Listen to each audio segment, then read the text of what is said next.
All right, we have Darian Mensah here. Connor, you want to start us off? Sure. Hey, Darian. Thanks for joining us. If you could give us an update on where timing is with the passing game and the chemistry. I know that was a big focus, and you felt like you had made some strides of that in the summer, but how has that progressed through 2 weeks of camp? Yeah, the first week, really just getting guys acclimated, used to the offense. But I feel like the second week is where we really clicked.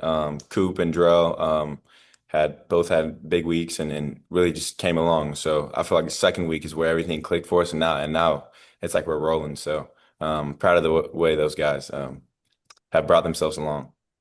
How much of the clicking was kind of culminated in the scrimmage on Saturday night? Saturday night didn't end how I wanted it to. I feel like we could have put more points on the board. Just a lot of MAs from me. I mean, it starts with me. I got to be better. But again, like you can just see, we moved the ball up and down the field. We were explosive on P and 10. Those are that's stuff that matters. So, again, just gaining that confidence within the whole offense is what I felt in the second scrimmage. Go ahead, Royal. Darian, good morning. Is there anyone specific in practice that's kind of surprised you or jumped off the film where you're like, when it comes to game time, you can kind of rely on them to be kind of like that X factor that you've seen throughout, the first couple scrimmages and practices? Yeah, I feel like our receiver room is really anyone on any given day, whoever, is going out and making plays. It can be, Queso, it can be Samir, it can be Coop, Chase Tyler, you know what I'm saying? It can be any of those guys on any given day. Um, but again, just super proud of the way, Drell and Coop, being new and not being here in the spring. I feel like they've done a great job here in fall camp.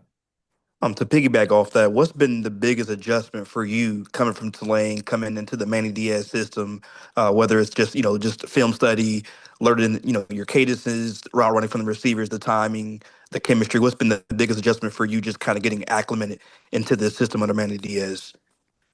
Um, I mean, it's been a pretty easy process. I feel like my teammates have done a great job, including me in everything that we do, whether that's on or off the field.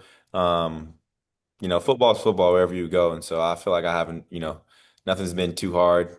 Just obviously being in a new place that you've never been in, around people that you've never been around, something that's, takes some getting used to, but it's been a pretty smooth process so far. Uh, Darian, this is Adam Rowe. Thanks for meeting with us. Obviously, football is football on the field, but off the field, it sounds like you've really taken a leadership role in the locker room. How was that for you? Is that natural for you, or what was that like for you when you stepped in and around a whole new group of guys, and started to try to lead the full roster and the full locker room? Yeah, I feel like it's been a completely natural process. Something that you feel around the guys, like they want to be led by somebody. And so it's just, and putting me into this program, I feel like I don't got to do much except be myself, and so that just makes it easy. I just got to come in and be me, and the guys, rally around that. So again, that's what the Duke culture is. There's just a bunch of hardworking dudes who rally around, hard work. Go ahead, Lorenzo. Hey Darian, good to hear from you again. Going back to the Santa Maria Times days when you were at St. Joseph. So Sure. my question is like, so you've gone from San Luis Obispo to New Orleans and now to Durham. So is Durham kind of like very similar to home, like from the community standpoint, and also like, what's the fan base like over at Duke for those who may not be too familiar with it in the 805? Yeah, I've said it, a couple times. I feel like Duke and Durham just reminds me of San Luis Obispo.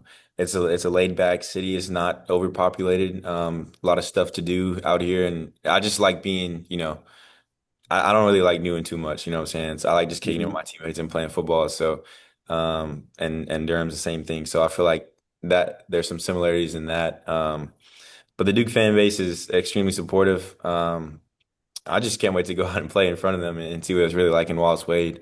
Um, but yeah, a super supportive fan base who I can't wait to go out and show out for. And the second question is, I know from in years past, like when an 805 guy goes on to the college level, regardless of where they ultimately create a new like huge following, this is actually the first time an 805 guy has played in the ACC. So how much are you looking forward to seeing like young kids looking up to you like back home? I mean, it means everything to me. That's a huge part of why, that's why I have a chip on my shoulders. I feel like the 8 to 5 is extremely under recruited. Um, Especially in Santa Maria. I feel like we got some studs out there. Um, but yeah, I mean, it means everything. I want to go out and be that example every day, and that's something that I think about on the daily. And so it's just a blessing to be in this position. We'll go Runjin, then Tom. Hey Darian, I know you're probably gonna vouch for the offense a little bit, but could you talk about what were your first impressions throwing against that Duke defense? What did you see from that secondary and throwing against them in that scrimmage and this week of practice? Yeah, extremely well coached. Their scheme is, I think, one of the best in the country. And when you have that and extremely talented players, you get a great defense. And so I feel like we got a lot of leaders on that side of the ball who, take care of business and take responsibility, whenever that time may be. But yeah, they're a group that gets me better every single day. Whether I have a good or bad day, I know where I can improve, and they've been a great help for me as far as getting better. And then following up a little bit on Adam's question about leadership, have there been any specific, leadership tips or things that you've learned from some of the older guys who have been here, 2, 3, 4 years, and maybe, some of the coaches as well?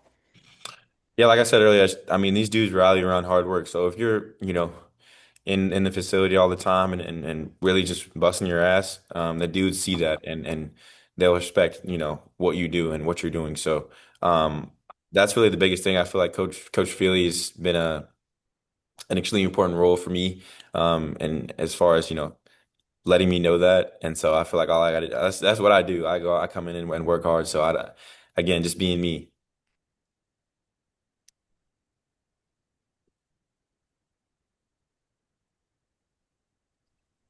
Go ahead, Tom.